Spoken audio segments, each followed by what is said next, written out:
Have you ever felt like you're doing everything right? Showing up early, leaving late, saying yes to every responsibility, and yet somehow you're still behind. You're exhausted, your calendar is full, your body is tired, but your results? Average. Meanwhile, someone else seems calm, balanced, working fewer hours, and they're the one getting promoted. If you've ever wondered why effort alone isn't changing your life, this story is for you. Because this is the story of a man who nearly lost everything, not because he was lazy, but because he believed working harder was the only answer. Part 1. The Man Who Never Stopped. In a quiet agricultural town lived a 34-year-old farmer named Daniel. Daniel inherited 12 acres of land from his father, and he carried something else with it, a belief. Quote, "If you're tired, you're doing it right." Every morning, Daniel woke up at 3:45 a.m., before the sky softened, before birds sang, before the world even stretched. He worked alone. He planted by hand, watered with buckets, pulled weeds kneeling in the dirt. He refused machines. "Real farmers use sweat," he would say. By sunset, his shirt was soaked, his hands cracked, his back burned. But he felt proud, because he believed pain meant progress. His wife, Elena, watched quietly. "You're disappearing," she once told him softly. Daniel smiled through exhaustion. This is what success costs. Part 2. The Neighbor. Next door lived Aaron. Same age, same land size, same starting point. But Aaron worked from 9 a.m. to 3 p.m., 6 hours. He used irrigation timers, soil sensors, seasonal planning charts. He hired help during peak harvest. And in the evenings, he walked with his kids, read books, rested. Daniel couldn't understand it, because Aaron's farm produced nearly double the yield, double the income, half the hours. And every night, Daniel stared at the ceiling asking, "What am I missing?" Part 3. When hard work breaks you. Then came the heat wave. Rain disappeared, the soil cracked, water became scarce. Daniel responded the only way he knew: work more. He woke at 3 a.m., made trip after trip to a distant well, 40 buckets, 50 buckets, 60. His body trembled, but he whispered to himself, "Just push through." On the 18th day, he collapsed between the rows. Elena found him barely conscious, face pressed into dry earth. At the clinic, the doctor spoke plainly. "Your body isn't built for punishment. It's built for rhythm. If you continue like this, the drought won't end you. You'll end yourself." That night, Daniel stared at the ceiling with a new feeling. Not exhaustion, doubt. Part 4. The conversation that changed everything. 3 days later, pride finally loosened its grip.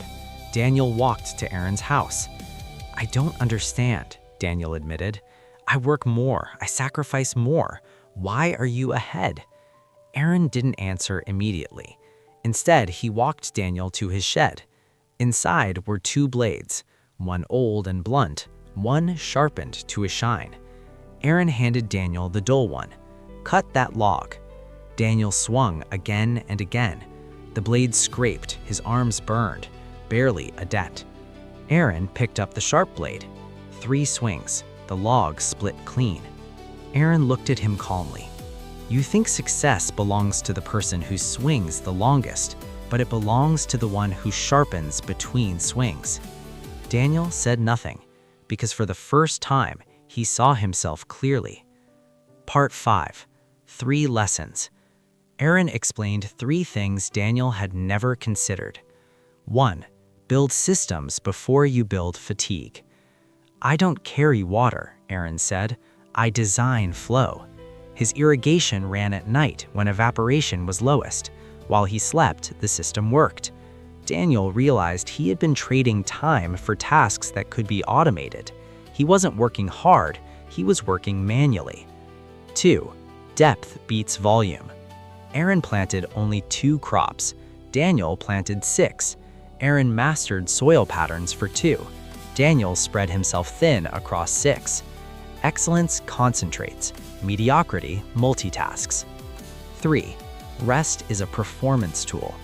You make poor decisions because you're exhausted, Aaron told him gently. You think rest is weakness, but clarity is earned through recovery. Daniel had been proud of his burnout, but burnout had been sabotaging him. Part 6. The shift. Change didn't happen overnight, but it began with one radical decision. Daniel worked 4 focused hours, then stopped to think.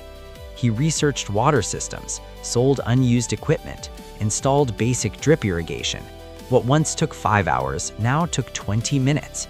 He reduced his crops to 2 high-yield varieties. He scheduled rest. He slept 8 hours for the first time in years, and something unexpected happened. His mind woke up. Part 7. The results.